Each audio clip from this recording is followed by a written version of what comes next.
left you a few there. Already have the book. We're about at our end of our stock, but we got more ordered. I'm being told that we're looking at about 3 weeks before they'll come in. Put your orders in now to get this book. I don't even know where to start with you, Mike. I'm going to introduce you and let you go from where it all started. I mean, you had 2 young kids. How many kids you got, Michael? How many kids do you have? Just me, or between me and my wife? We have a blended family now. Yeah, just you. So, how many do you have? I've had 6 children. I've fathered 6 children. Okay, well, Mike has 6 children. I'm gonna introduce. This is Mr. Micah Turner. Awesome man. Micah, you own what do you have? A scaffold business where you do scaffold. So I owned a scaffold business at one time. I sold it and I run that for another company now. And I own a safety training and consulting company where we go around and we do safety training. We consult with companies for safety programs, or if they get in trouble with OSHA, we help negate those and things like that. Safety's really become paramount in my life. So that was the company that we started, Turner Consulting and Training Services. So that you started that yourself? Yes.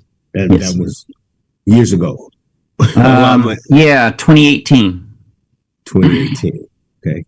So start at the beginning, Michael, for the panel. I mean, tell us, where you came from. And if I start at the beginning, we're going to be here for a while. But listen. Let's start somewhere, because you're going to be here with us for just not your. This is just show number 1. So let's start at the good part. Let's start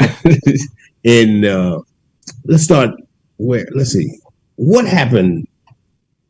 Being you talk, so I don't want to. Yeah. So we'll pick up here. I'll just say I grew up in a lower class family for a lot of years. My father was in show business. We did good then, but he got out of that, and him and my mom divorced for a while, and so we lived a hard life.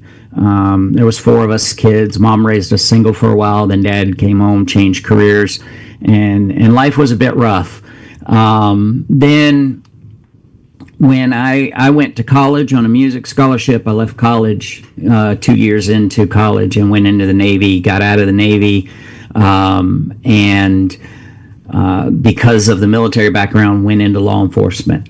So I was working at the state prison. I was a sergeant.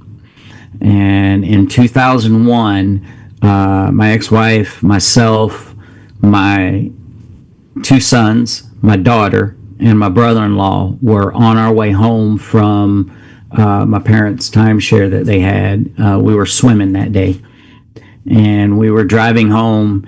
I was speeding, and we blew a tire. My daughter wasn't in a car seat. We rolled the car. It was a catastrophic accident. I lost my daughter, my son, and my brother-in-law in that accident. And the Highway Patrol picked it up and charged me with 3 counts of vehicular homicide. So, how old were your kids? My little Terry Lynn was 1.5 years. Levi was 2.5. And they were a couple little bundles of joy, I'm going to tell you what. And so I went from working at a state prison to defending myself in court, and I was offered a plea deal for a 10-year suspended sentence, followed by 2 years house arrest, and 10 years probation. I did 1.5 years of the house arrest, got the rest of that dismissed for good behavior, and then I did 5 years of probation. And one of my conditions was I wasn't supposed to drive with the kids in the car. I was trying to raise the kids on my own at the time for a while, and I got caught driving with them in the car, our remaining children. And so I violated my probation, and I stared 3 15 consecutive sentences in the face, 45 years. By the grace of God, we were able to get that reduced, and I served 8.5 years in prison. I was released on March 25th, 2015, and I've been blessed and living the American dream. And now my goal is just trying to leave this world a better place than I came into it, and seeing who I can help and encourage, because traumatic events, bad events, wrong events don't have to be the end. Right. Well, Micah, let me ask you a question, because you said that when you went to prison, you came out and you live in the American dream. When you came out of prison, what did you do? You started the company then, or you No, so prison, or what happened? yeah, while I was on probation, I needed another job, so I went to a day labor hall, and they sent me out to a scaffold job in the phosphate mines in Polk County, Florida. Oh, brother, that's some work. That is some hard, nasty work. But I fell in love with it, and I learned that craft prior to going to prison. So when I got out, I needed a job.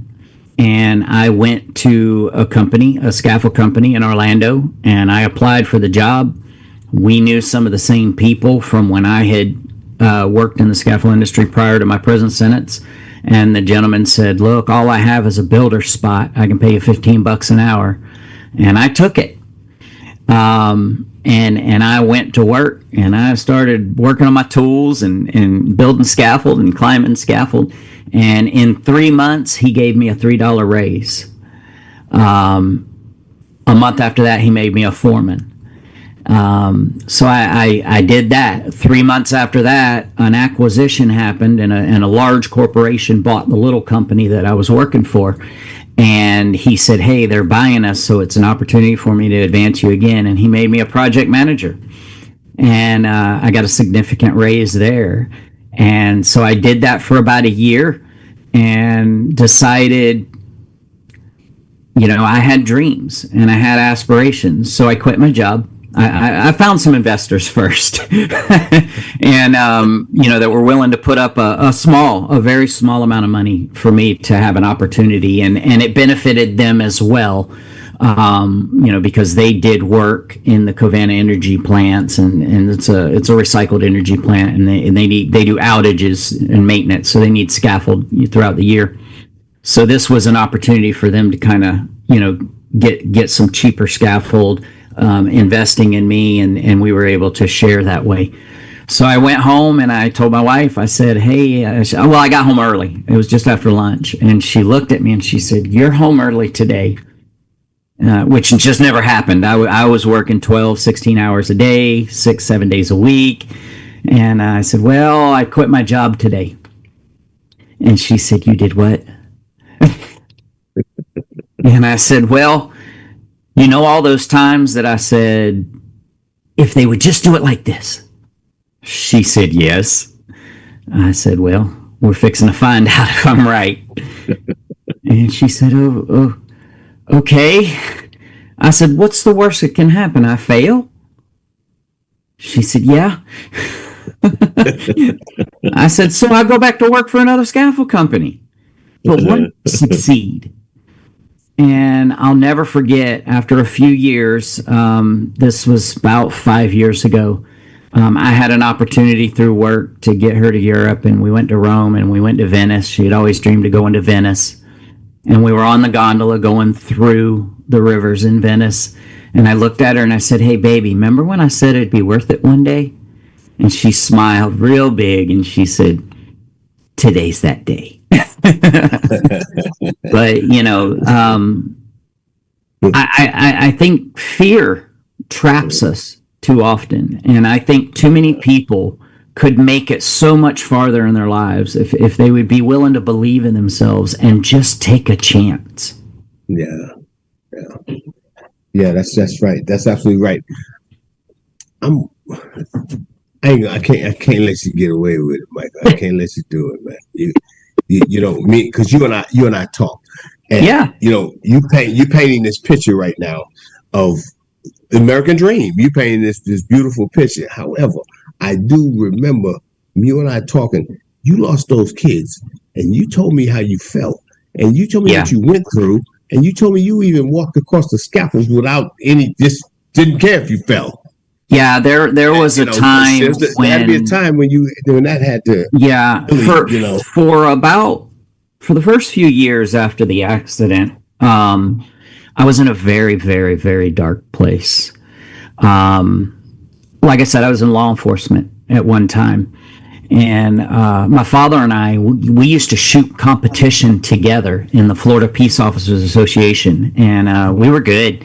We loaded our own bullets, so I was very, very familiar with guns, and with the ammunition. And I was just in a dark place, and I couldn't take the pain that I was going through. Um, I couldn't take looking at 45 years, which at that point was pretty much a life sentence for me. I was in my early 30s, so I was looking at being just 79, 80 years old before I got out. Um, Anyone listening at 79 or 80, bless you. It's not that old. You're great. So, but I was looking at life passing me by. I was just in a real dark place, and I went into my father's closet. I was at his house, and I pulled his 357 competition pistol out, and I loaded it. Um, my mouth, and I pulled the trigger, and it just went click. And the sense of rage that I went into, I can't tell you how many times I pulled the trigger of that pistol. Loaded. But I can tell you I turned that cylinder more than twice. Wow. And it would not go off. And I was so angry, and I cursed God. I was cursing God. I was like, you won't even let me just escape, And I came back. I had left for a few days, and I came home, and my mother and my father, looked at me, and my dad said, "You been in my closet?" And I said, "Yes." And I told him what happened, and he said, "I need to show you something." So before a pistol match, he would usually get the gun, and we would do what you call dry fire. You just hold the pistol out, you aim it at the wall on a spot, and you pull the trigger real slow and make sure that the sight doesn't move. It's working on your nerves. And of course, the gun's not loaded. We don't keep a loaded gun in the house. But that gun was loaded because when I was so frustrated, I threw it into the closet. And Dad picked that gun up thinking it was unloaded, and he pulled the trigger, and the first shot went off, and the bullet went through the wall. Wow. But you firing it, and it wouldn't go off. I pulled that trigger no less than 12, 13, 14 times. I know I turned the cylinder more than twice, and it would not go off. By the grace of God, he had some other plans. Purpose. Yeah, purpose. He had a purpose. Yeah. Talk about this. Yes. So, I don't tell that story often, but I tell it when it's needed. And it has affected many lives, and if nothing else, the pain I went through at the time to help those other people was worth it, if it will help someone else. Wow. That's awesome, man. That's awesome. So now at that stage of your life, you still married. I was still married at the time. Yes. I didn't get divorced till I went to prison. How long after the death of your children did that happen? 6 months. Oh. 6 months. I was, physically most of the way healed from my injuries, broken neck. I almost lost my arm. But I had no job. I was fighting prison. It was a dark time. Well, at what point did the authorities determine that you had did something enough to charge you with vehicular homicide, with losing your children? So now what they're basically doing is giving you the responsibility that you were responsible for your children's death? In the first time I woke up in the hospital, I woke up to it on the news, and the highway patrolman said they were going to charge me because you were speeding. Yes, yeah. Or was it that, or because your son? Well, it was a combination of speeding, and I was driving, and my daughter was in a car seat. Was not in a car seat at the time, so it was a combination. Wow. So it was just the tire blowing out was just freakish accident. Yeah, it was actually at the time. I don't know if you remember. It was during Goodyear, Firestone, when all the Firestones were blowing, and it was a Firestone tire. We were doing 85 on a 4-lane highway. Of course, the allegation was I don't know 120, 100. Right. Several allegations. Of course, witnesses came forward and they were like, no, he wasn't doing that fast. But like I said, I woke up in the hospital around. I had a broken neck, fractured in my back. So I still live with some of those injuries today. Yeah, I bet. I you just answered it because I see Veronica had asked, were you injured as well? You said you okay. broke your neck and your back and almost lost your arm in that accident. So now, after this, you had the accident. You how long were you in the hospital? Well, about a month. I was in about a month. My ex-wife, wife at the time, she had a broken femur. She was in traction, so she was in the hospital for about 2 months, and then she was in a wheelchair after that.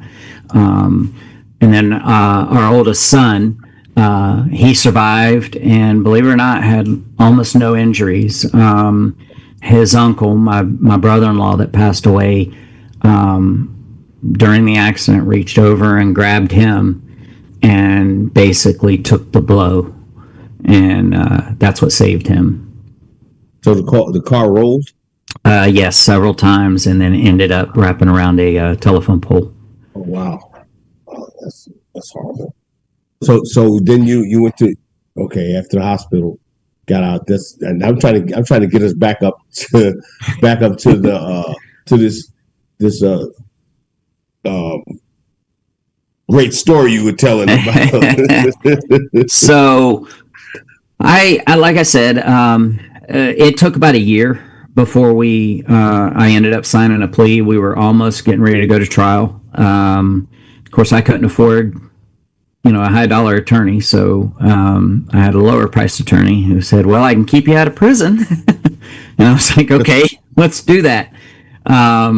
Instead, I ended up in what they call the delayed entry program. So I did 6.5 years learning the scaffold trade while I was on house arrest and probation, and then went to prison from there.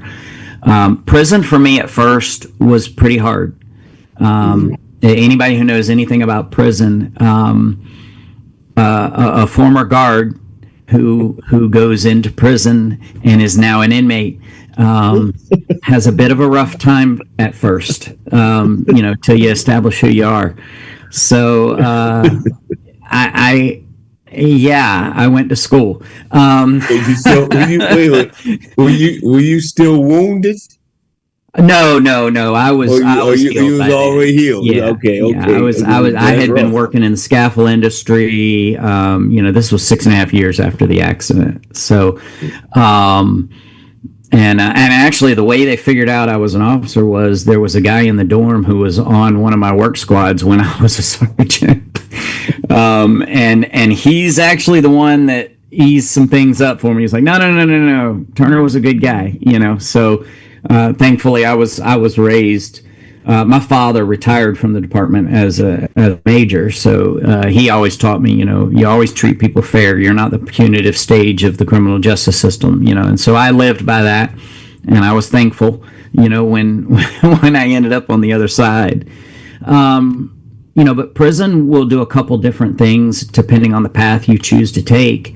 And I just chose to look in the mirror every day. Mm. And my story is pretty long. I was not a good guy before I went to prison. After the accident, I was a worse guy. I became very angry. I was violent. I was just not a good man. And people that see me and talk to me now, they're like, well, you, but people that know me then are like, yeah, him.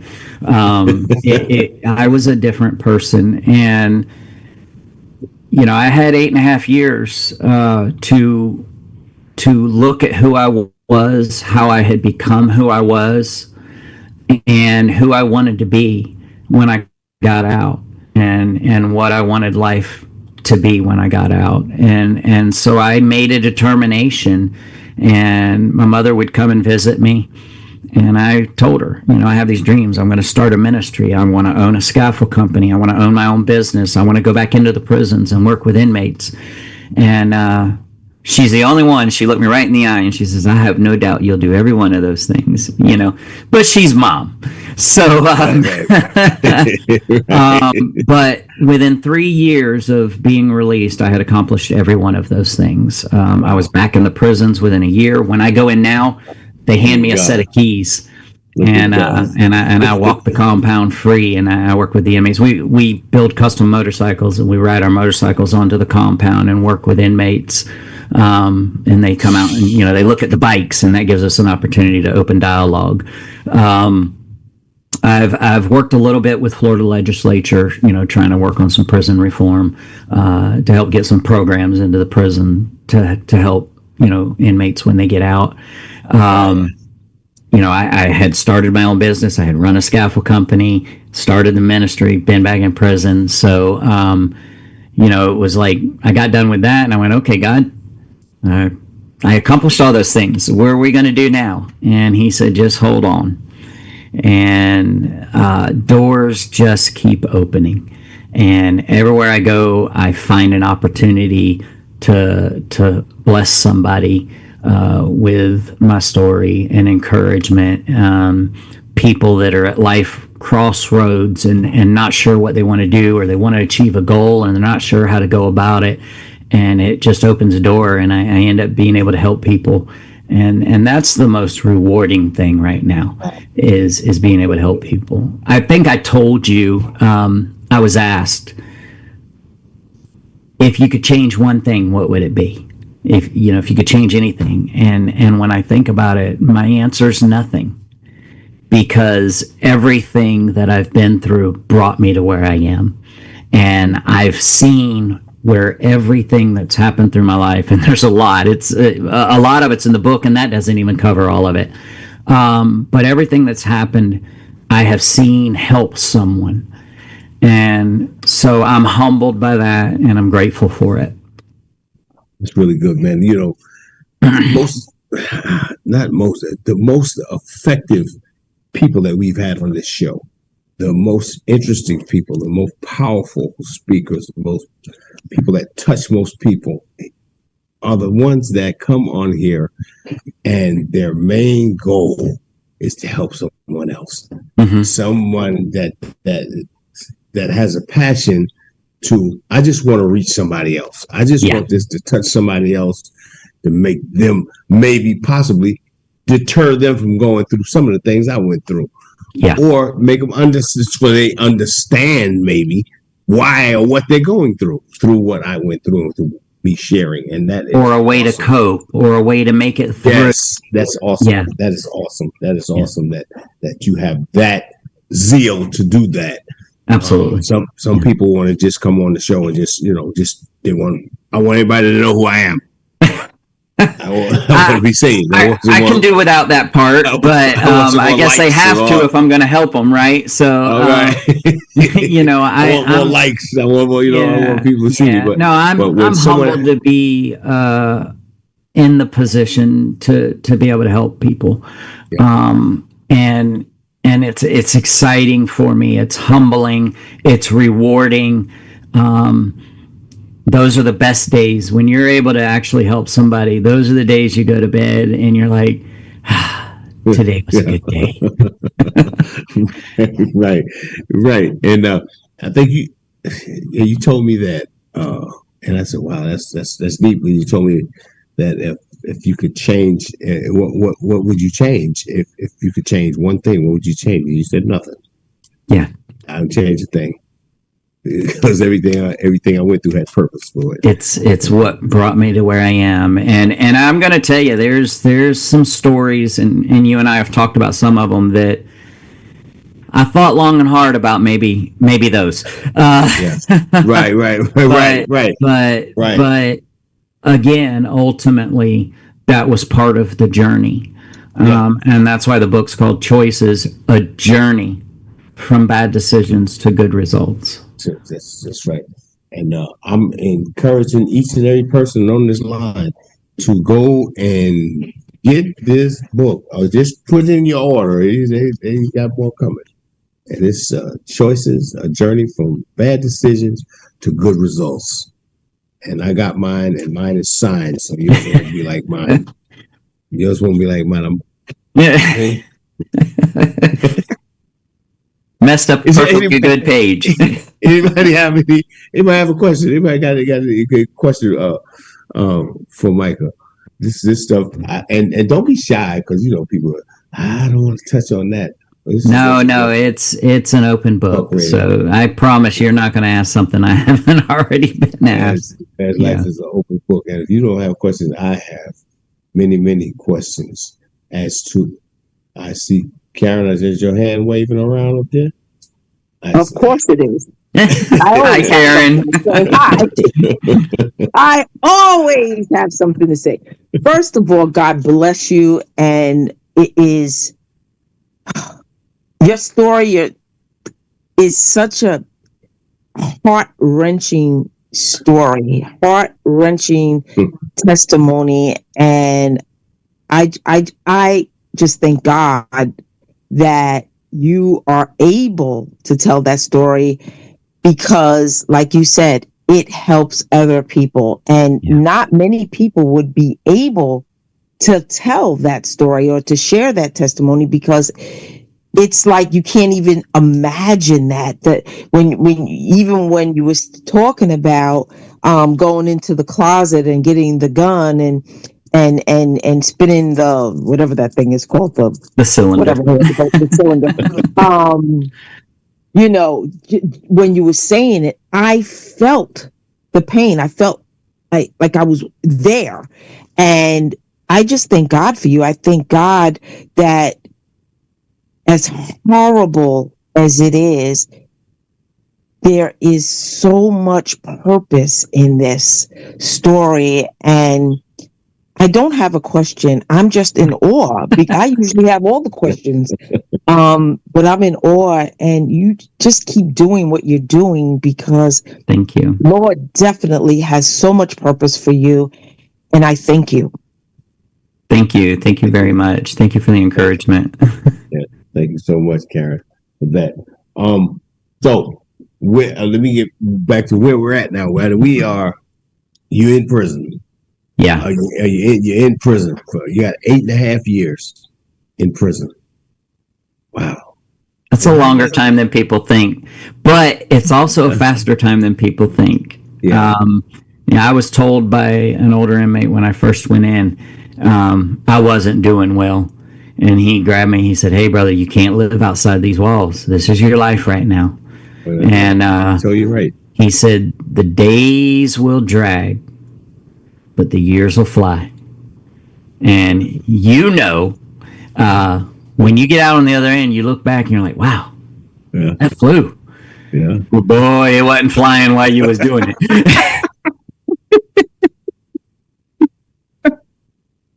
Yeah, well, you get on the other side of it, Jake. Yeah, that was gravy. Yeah, but man, listen, yeah. But so now that you've gone to prison, you're right. You get out, and now how do you end up being allowed to go back inside? So at the time, and I'm not sure what the rule is now, but at the time, you had to be out for 3 years. And I happened to be going through Avon Park, which is where the prison was that I was at. It was on the Avon Park Air Force Base there. There's a state prison there. And I was going through there because I was going to South Florida to look at a job, a big scaffold job. And I stopped at a place, and the major from the work camp was there. And I said, Major. And he looked over, he said, Micah Turner. And we talked. He asked what I was doing. I told him, he says, man, you need to come back in. And I said, well, I got a couple more years. He said, oh, no, let me make a phone call. And 2 weeks later, I got an email that said, here's your application. Fill this out, and you'll be able to come back into Avon Park, which is where I got out of. And Wow. so, yeah, it was the major that was there. He saw what was going on after I had gotten out, and how life was going for me. And he's like, you need to come back in. And he kind of knew my story anyway. So, Right. so I got in 2 years earlier than I should have. And You know how that happened. right. Yeah, he turns the hearts of the judges as he wills. So, Right. and it was just amazing to go back. I'll never forget the first time I walked back through those gates, knowing I was going to walk back out that same night. That was a really amazing feeling. There were guys that were still there, that were there when I was there. There were officers and guards that were there when I was there. And it was just, what was crazy is it was like walking in as a celebrity, and I was really like, hey, I'm still one of y'all. I'm no different. And so all the questions started coming. Okay, well, how are you doing so well? And I still get them. How are you doing so well? And as a convicted felon, right? And I will tell you, I thought about that question a lot, but the answer is actually really simple, and it's transparency. I broadcast my conviction. When I go somewhere, when I meet someone, I just tell them straight up, hey, I'm a convicted felon. It happened in 2001. This is what happened. But I've gotten out, and this is what I'm doing, and this is where I'm at, and I'm trying to help people. And you would be amazed at the guards that just drop when you do it that way. Yeah, that's good stuff, man. I feel you on that. Yeah, I know the feeling. Absolutely. I see Earl Jones has his hand up. Earl, what do you have? What do you have, Earl? Hello, Earl. Okay, there you are. Yes. Yes.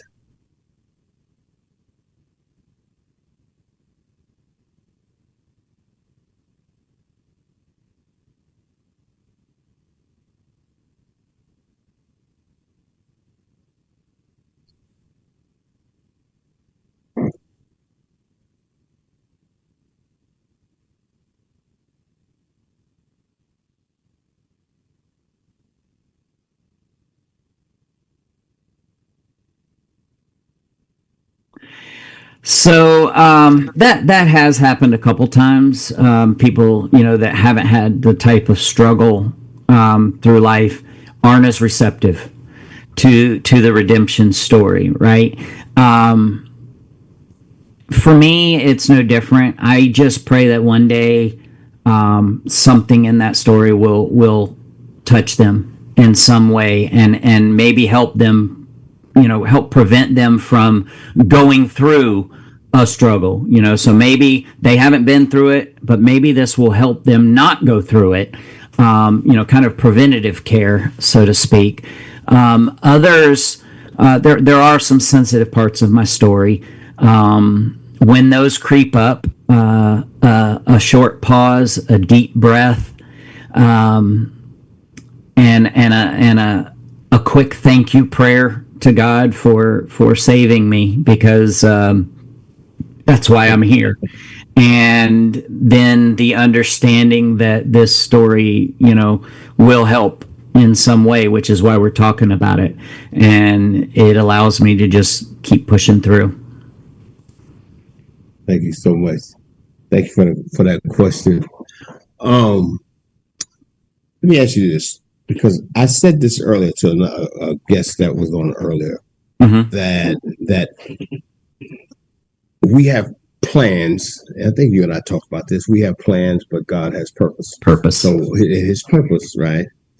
Once you know, because there's a purpose for everyone here, right? There's a purpose. Now, whether you know your purpose or not, once you know and it's revealed to you what your purpose is, then you begin to understand better, so to speak, at another level. Now, let me ask you, at what point, Micah, because you went through a lot, bro. You went there. I mean, there's a lot. Yeah, we haven't touched on it. We haven't even touched. There's so much meat on this bone. Yeah. There's so much. At what point did you know this is my purpose? Because you're going through all of this stuff. You didn't know what was going on. At some point, you said, wait a minute, I got a whole nother purpose here. This is what I'm supposed to be doing. Yeah. So for the Christians or the believers out there, this story is going to hit different than those who don't. For those who don't, you think I'm belong in a loony bin, and that's okay. I probably do. So we had a track at the prison that I was at, and in the afternoons after work, yes, we all worked. After work in the afternoons, I would walk that track, and that was just my personal time. And oftentimes it was my time with God. It was either that or when I could get into the chapel by myself and just sit down behind the keyboard, and just some amazing praise and worship songs would come to me, and I would write them down. So those were my times of solace. And I remember one day I had gone through what I call the blame game, in my life, where I had blamed everyone, including myself, God, everyone, Firestone, tires. I had blamed everyone. And I just said, God, look, I know you didn't take my kids. I'm past that. I get it. But I also know you allowed it to happen. Why?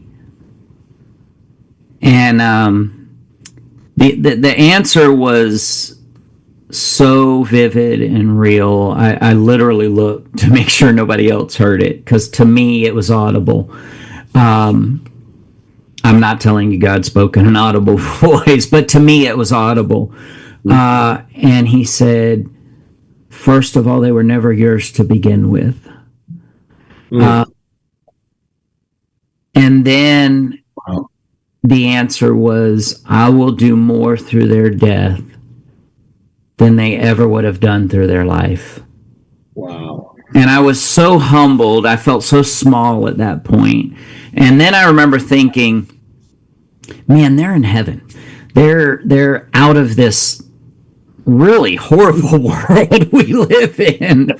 How selfish am I wanting them back here with me instead of, in heaven? And that day was a very defining day for me.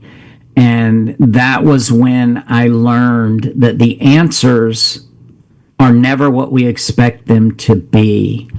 And I just determined that okay, I will endeavor to help people find the answers that they can't see.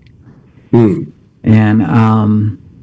that would be the defining moment when I knew what the purpose was, when it had been settled and I understood that there was a much larger plan and purpose in play than what I could see in the immediate environment. I illustrate it a lot of times like this. If you have a hamster and you put that hamster in a box, the only thing that hamster knows is what's inside that box. So if there's a huge, and you take that hamster out and it loves to be out in the sun. And when you take the hamster inside, it's out of the sun, it's inside, it's kind of dreary, he's not really as happy. You notice he's not as happy, but you take him in because what he doesn't see is that great big storm cloud that's coming, because all he knows is what's in that box. And so I realized at that point that, some of us can be used to help other people see outside of that box. Wow. Wow, that's deep. That's good stuff, man. That's real good stuff. That's real good stuff. Let me ask you, when you went back into the prisons. Now, I have seen, you showed me some of these bikes you got. Yeah. You guys, listen, you get a load of these bikes. I mean, $100,000 motorcycle. I was like, wait a minute. Yeah, we build custom motorcycles like you would see on Biker Build Off, West Coast Choppers, things like that. Man, yeah, that's kind of a hobby. So you take, how many bikes you got? How many bikes do you guys take back into the prison? Well, when we come in as a group, we'll have quite a few. Me personally, I have 3 right now. I've built a couple more than that. We're actually, my son and I are getting ready to start on a chopper, kind of the style you would see from American choppers, OCC style with the forked out front end, and it's going to be a prison themed bike. We're going to have razor wire and handcuffs, wow, all kinds of stuff. And it'll be completely custom and themed, and it's really neat because most of the programs in prison take place in the chapel, and unfortunately there's a huge percentage of the population that will not go into that chapel for any reason. But you ride a group of motorcycles onto the yard and you'll be amazed at who all comes out of that dorm. And it starts by just talking about the bike, and of course all our bikes have themes, as you saw, and the themes are there for a reason. They provoke questions, and it opens dialogue, and that opens the door. And we do regular services at the prisons, and some of the guys that come tell us, I never would have come here before you rode that motorcycle on this compound. So that's kind of the opportunity. But when we go, we work with the wardens, and usually what happens is we're there at 7:00 in the morning, and we are riding those motorcycles around the perimeter, revving them up really loud. Wow. My bike's got big speakers on it, so I'm playing music really, really loud, and I've got some air horns on my bike that are real loud, so I'm honking the horn and just getting them all up, waking them up in the morning, and then we ride onto the compound, and then they get to come out and see the bikes. So that's where's it, the prison that you were at? That's out close to you where you live? So that prison's about an hour from me. I work with a couple other ministries that are fantastic. They're amazing, amazing people, and they allow us to ride in with them. And those events take place monthly throughout the year at different prisons. I think God's just about blessed me to the point where I can retire out of running the scaffold company for someone else and have just my own company, which will free me up as well to start traveling the country. We would like to start going to some other state prisons and federal prisons and things like that. And we want to start, it's not just there. Our education reaches outside of the prisons as well. Society needs to know that because somebody was in prison, it's not their end. I think I may have told you this story when we were together. I did a prison reform convention that I spoke at in Tallahassee, and then sat down with the a couple of the state congressmen, and we were talking, and I was talking about reform and people being able to be productive when they get out, and he made a comment that these guys don't change. They go to prison, that's just who they are, and there's just really nothing good. All you can hope for is that they just don't offend worse when they come out. So we talked for a little longer and kind of told him about my businesses and traveling and the things that I do, and I left the whole other part of the story out. And he's like, he says, you're a young guy, which I'm older than I look. But I said, thank you. And he said, yeah, I'm pretty impressed at where you've come at your age. And I said, yeah. And I said, so you say I'm a productive member of society then? And he said, oh, yeah, absolutely. I said, interesting, because I thought I was one of these guys that you said I couldn't, and I pulled my ID out of my wallet, my prison ID, and I handed it to him. And he just got this look on his face, like, oh, wow, that's a big plate of crow, But it opened dialogue, and he's now open to having some conversations about programs and what they can, how they can make a difference. Prison's a hard place. That's a whole nother conversation we can go into at what it's designed to do to a human. But I think that the easiest illustration is if you put a dog in a cage and you poke him with a stick every day for a year, do you really think he's going to be a better dog when he comes out at the end of a year? So think about that. Yeah, that's, man. Listen, I know talking about. I see. Danielle, always a blessing and a pleasure to have you here. She's another one. Let your voice be heard. Regulars. Her and awesome. They say they love every. It's all they're good. They're good people. Awesome. They know something about everything. So great. That's awesome. Come on, Danielle. How you doing? Good. Hi, Micah. I'm so glad that you were kind of like, I'm going to say the poster child right now, reform, because I am a social worker. I'm an LCSW, a mental health therapist. Awesome. And I consistently work with those that have been marginalized because of that stigma and that revolving door effect that happens. And they don't even realize that the stipulations that they put on people when they're coming out is almost like worked against them to get them back in. It's like it's like it's designed that way. Exactly. So yes. I've seen guys do 25 years and they get out and they get $50 in a bus ticket. Yeah. So you may not know this, but Ngange Meshapeshe is actually my husband. Oh wow. Yes, and he had to do some time in jail, and we actually had to go through that process so he had the probation and all that stuff. Mm-hmm. But it was weird being on that position of, I have seen it where people were hurt and they were my clients or the people that had been victimized by them. But then I was also a spouse. Right. Having to go through this. So I have had that lens of what barriers have happened within the systems and the fact that you are showing up going, hey, we can change and we're not defined by our labels. I mean, Les Miserables is a good example. Yeah, exactly. Exactly. A prime example. Yeah. I know. I always think about it. It's like, people forget Les Miserables. Yeah. One of my favorites. So I just wanted to say thank you for sharing your story. Thank you very much. Thank you. It's an honor and a privilege. Thank you. Yeah, it's always a blessing to have you, Danielle. Earl Jones, I see you have your hand up again. Earl Jones. Mr. Jones. There he is. Oh, there he is. Hello.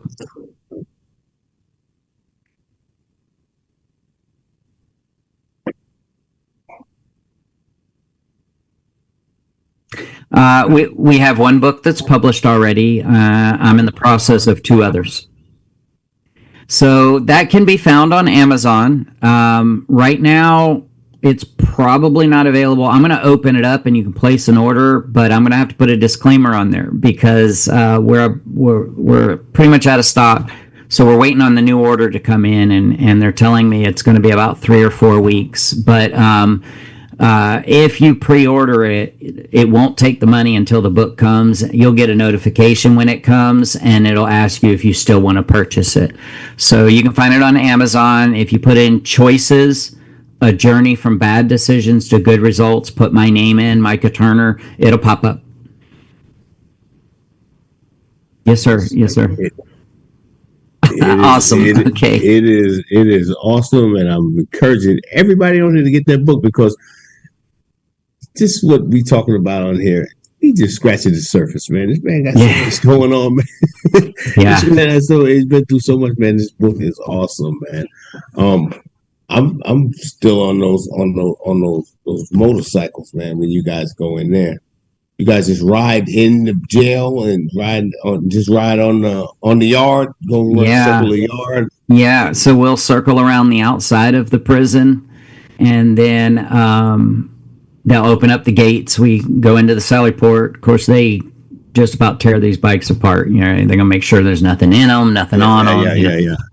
And then they'll open that gate, and we'll ride onto the recreation yard, and we'll ride around the recreation yard. I need his ID, but you're gonna build it. Yeah, of course. Please, thank you so much. Who's on? Oh, that's these people. Okay, go ahead. And we'll ride around the yard, the recreation yard, and then we usually park like on a basketball court or a tennis court or something like that, so it's a hard surface, and then they'll come out. Right. Well, man, listen. When's the next time you going in prison, and what prison are you going to? I will have to look at the schedule and get that back to you. I don't have it in front of me. I'm going with you. We can make that happen. We can make that happen. I'm not riding a bike, though. I ain't riding a motorcycle. I got an extra. I'm not riding a motorcycle. No. And people laugh at me because I no, listen, it's not for everybody. Horses. I ride horses. I had a horse. I had 6 horses.